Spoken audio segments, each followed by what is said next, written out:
কেমন আছেন সবাই? আল্লাহর রহমতে এবং আপনাদের দোয়ায় আলহামদুলিল্লাহ ভালো আছি। তো চলে এলাম আপনাদের সাথে আরেকটি ছোট্ট ব্লগ শেয়ার করার জন্যে। এটা ছিল আমার অ্যানিভার্সারি ডেট, আমার হাসব্যান্ডের কাছ থেকে দেওয়া উপহার। তো আমাকেও নিয়ে গিয়েছিল ফারিস্তা রেস্টুরেন্টে খাওয়ার জন্য। তো আমরা সবাই জানি এই রেস্টুরেন্টটি হচ্ছে মাহিয়া মাহির রেস্টুরেন্ট।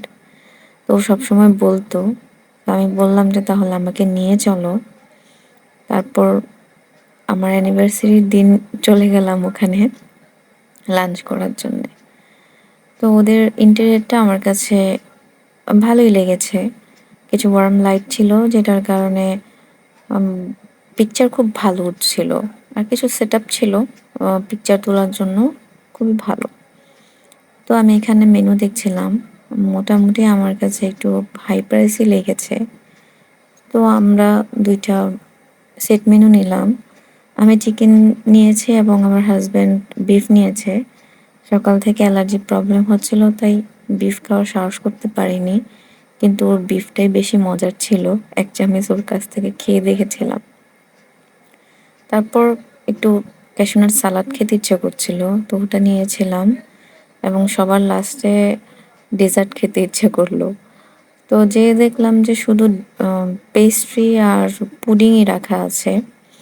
তো আমার কাছে এটা বেশ একটা ভালো লাগেনি। কারণ যেহেতু হাই প্রাইস রেস্টুরেন্ট, ওদের ডেজার্টে কিছু ডিফারেন্ট অপশনস রাখার প্রয়োজন ছিল।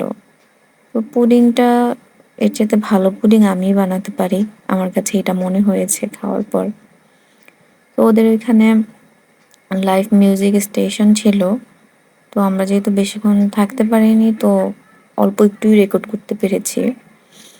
তো আমি এখানে সাউন্ডটা দেইনি।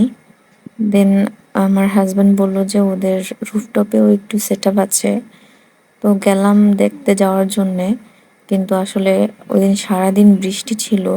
এ কারণে ওদের রুফটপে কোনো ওরকম ব্যবস্থা করা হয়নি। লাইট কিছু অন করা হয়নি, জাস্ট এত বড় একটা শ্যান্ডেলিয়ার দেখলাম। ওইটাই একটু রেকর্ড করে নিয়ে আসছিলাম। আর এত স্যাঁতসেঁতে ছিল আর এত লাইটের কমতি ছিল যে ভালোভাবে কিছুই দেখা যাচ্ছিল না। ভিডিও করতে পারছিলাম না। ও বলল যে তোমাকে একটু ভিডিও করে দেই। মানে আমাকেই একটুও দেখা যাচ্ছিল না। দেন চলে আসলাম। তো সবাই ভালো থাকবেন, আমাদের জন্য দোয়া করবেন। আসসালামু আলাইকুম।